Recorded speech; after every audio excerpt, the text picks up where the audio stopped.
പണ്ടുള്ള ആളുകൾ പറഞ്ഞു ഞാൻ കേട്ടിട്ടുണ്ട് മാടനെപ്പറ്റി. ചങ്ങലമാടൻ, തീച്ചൂട്ടുമാടൻ, ഓലമാടൻ, കാലമാടൻ, മാടൻ തമ്പുരാൻ. ആരാണ് ഈ മാടൻ?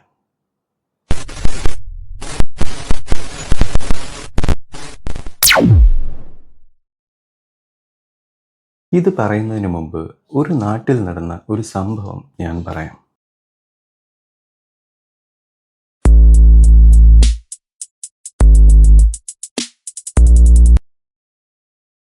നാട്ടിലെ ഒരു ജമ്മിയുടെ വീട്.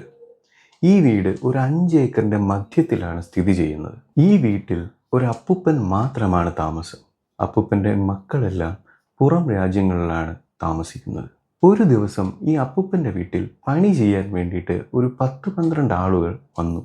കൃഷിപ്പണിക്കും മറ്റുമായിട്ടാണ് ഈ ആളുകൾ എത്തിയത്. അപ്പൂപ്പന്റെ വീടിന്റെ മുൻവശത്ത് ഒരു വിശാലമായ വരാന്തയാണ്. ഈ വരാന്തയിലാണ് ഈ പണിക്കാരെല്ലാവരും പായ് വിരിച്ച് കിടക്കാറുള്ളത്. ഒരു ദിവസം രാവിലെ അപ്പൂപ്പൻ എണീറ്റ് നോക്കുമ്പോൾ കാണുന്ന കാഴ്ച പലയിടങ്ങളിലായും ഈ പണിക്കാരെല്ലാവരും ബോധം കെട്ട് കിടക്കുന്നതാണ്. അപ്പൂപ്പൻ എല്ലാവരെയും വിളിച്ചുണർത്തി എന്താണ് സംഭവം എന്ന് അവരോട് ചോദിച്ചു. അപ്പോൾ അവർ പറഞ്ഞു, അർദ്ധരാത്രിയായപ്പോൾ വലിയൊരു ശബ്ദം അവർ കേട്ടു. ദൂരെയായി ഒരു തീഗോളം പോലെ എന്തോ അവർ കണ്ടു. ഈ തീഗോളം വേഗത്തിൽ അവർക്ക് അടുത്തേക്ക് വരുന്നതായി തോന്നി. പിന്നെ അവർക്കൊന്നും ഓർമ്മയില്ല. അപ്പോൾ അപ്പൂപ്പൻ അത് അവർക്ക് വ്യക്തമാക്കി കൊടുത്തു. നിങ്ങൾ കണ്ടത് തീച്ചൂട്ടുമാടനെയാണ്. ഒരു പക്ഷേ നിങ്ങൾ ഇന്നലെ കിടന്നുറങ്ങിയത് തീച്ചൂട്ടുമാടൻ്റെ വഴിമധ്യേ ആയിരിക്കാം. സാധാരണ തീച്ചൂട്ടുമാടൻ ആളുകളെ വഴി തെറ്റിക്കാറാണ് പതിവ്. അർദ്ധരാത്രി വഴിയിലൂടെ നടക്കുമ്പോൾ ദൂരെയായി ഒരു തീച്ചൂട്ട് കാണാം. നിങ്ങളത് കണ്ടു കഴിഞ്ഞാൽ നിങ്ങൾ ആ മാടൻ്റെ അടിമയായി കഴിയും.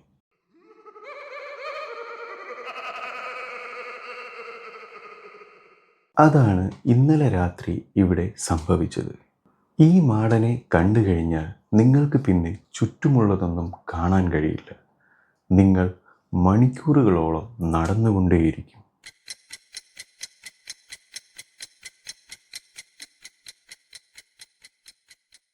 പല നാടുകളിൽ പല പേരുകളിലാണ് തീച്ചൂട്ടുമാടൻ അറിയപ്പെടുന്നത്.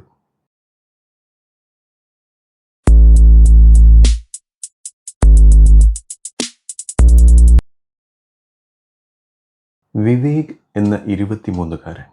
അച്ഛൻ പെൻഷനായതിനു ശേഷം സിറ്റിയുടെ തിരക്കുകളിൽ നിന്ന് മാറി അവർ ഒരു ഉൾഗ്രാമത്തിൽ ഒരു വീട് വാങ്ങി. അവർ അവിടെ താമസമായി. ഒരു ദിവസം രാത്രി വിവേക് തൻ്റെ പ്രണയിനിയെ ഫോണിൽ വിളിച്ചുകൊണ്ട് വീടിൻ്റെ പുറകുവശത്തുള്ള പറമ്പിലൂടെ നടക്കുകയായിരുന്നു. കുറച്ചു സമയം സംസാരിച്ചു നിന്നപ്പോൾ ഭയങ്കരമായി പട്ടികൾ ഓരിയിടുന്ന സൗണ്ട് കേൾക്കാൻ തുടങ്ങി. ദൂരെ നിന്ന് ആരോ വലിയൊരു ചങ്ങല വലിച്ചുകൊണ്ട് വരുന്നതായുള്ള സൗണ്ടും കേൾക്കാൻ തുടങ്ങി. വിവേക് ഭയന്നു.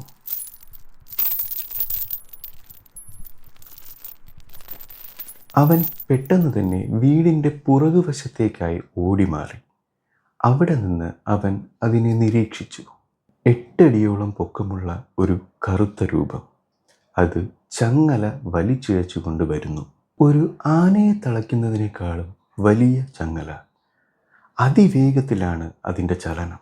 വിവേക് ഇന്ന് വരെ ഇത്രയും വേഗത്തിൽ ചലിക്കുന്ന ഒരു ജീവിയെ പോലും കണ്ടിട്ടില്ല. അത്ര വേഗത്തിലാണ് അതിൻ്റെ ചലനം. നിമിഷ നേരങ്ങൾക്കുള്ളിൽ തന്നെ വിവേകിൻ്റെ മുന്നിൽ നിന്ന് ആ രൂപവും ശബ്ദവും മറഞ്ഞു. ഈ നടന്ന സംഭവം വിവേക് തൻ്റെ അച്ഛനെ അറിയിച്ചു. അപ്പോൾ അച്ഛൻ പറഞ്ഞു, നീ കണ്ടത് ചങ്ങലമാടനെയാണ്.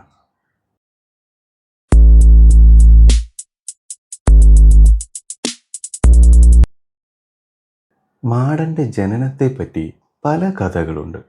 അതിൽ എനിക്കറിയാവുന്ന ഒരു കഥ ഞാനിവിടെ പറയാം. ഒരിക്കൽ പാർവതി ദേവി ശിവഭഗവാനോട് പറഞ്ഞു, എനിക്ക് യാതൊരു ബന്ധവുമില്ലാതെ ഒരു കുഞ്ഞിനെ വേണമെന്ന്.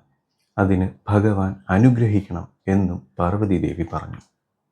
അപ്പോൾ ഭഗവാൻ പറഞ്ഞു, പ്രദോഷം നടക്കുമ്പോൾ കൈലാസത്തിലെ 1000 കൽ മണ്ഡപത്തിൽ 32-ാം കൽ തൂണിനു സമീപം ദേവി പഞ്ചാക്ഷരി മന്ത്രം ഉച്ചരിച്ച് ഇരിക്കണം. എങ്കിൽ ദേവിക്ക് പുത്രനെ ലഭിക്കുന്നതാണ്. ഭഗവാൻ പറഞ്ഞ പ്രകാരം ദേവി പ്രദോക്ഷ സമയം, അതായത് സന്ധ്യാനേരം 32-ാം കൽമണ്ഡപത്തിന് സമീപം പഞ്ചാക്ഷരി മന്ത്രം ജപിച്ചുകൊണ്ടിരിക്കുന്ന സമയം ഭഗവാൻ ദേവിയുടെ മുന്നിൽ പ്രത്യക്ഷപ്പെട്ടു. ഭഗവാന്റെ തൃക്കണ്ണിൽ നിന്ന് ഒരു തീഗോളം ദേവിയുടെ മടിയിൽ പോയി പതിച്ചു. തൽക്ഷണം തന്നെ ഒരു കുഞ്ഞ് ദേവിയുടെ മടിയിൽ പ്രത്യക്ഷപ്പെട്ടു. അതായിരുന്നു മാടൻ. ദ്രാവിഡ പൂജാ സങ്കല്പങ്ങൾ മാറി ബ്രാഹ്മണ പൂജാ സങ്കല്പങ്ങൾ വന്നതോടെ മാടൻ്റെ അമ്പലങ്ങളെല്ലാം മാറി ശിവഭഗവാന്റെ ക്ഷേത്രങ്ങളായി. ശബരിമലയിൽ കറുപ്പുസ്വാമി എന്ന് ആരാധിക്കുന്നതും തമിഴ്നാട്ടിൽ കറുപ്പയ്യ എന്ന് ആരാധിക്കുന്നതും മാടനെയാണ്. പാവപ്പെട്ടവരുടെ ദൈവം എന്നാണ് മാടനെ വിശേഷിപ്പിക്കുന്നത്. പണ്ട് കാലങ്ങളിൽ ജാതി വ്യവസ്ഥ നിലനിന്നിരുന്ന സമയം താഴ്ന്ന ജാതിക്കാർ ആരാധിച്ചിരുന്ന ദൈവമായിരുന്നു മാടൻ. മാടൻ്റെ പ്രധാന നിവേദ്യം ചുരുട്ടും മദ്യവും വേട്ടയാടിക്കൊണ്ടുവരുന്ന മൃഗങ്ങളും അവയുടെ ചോരയുമാണ്.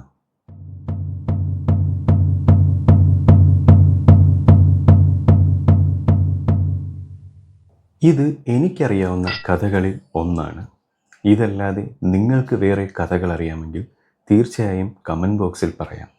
അടുത്തൊരു വീഡിയോയുമായി വീണ്ടും കാണാം.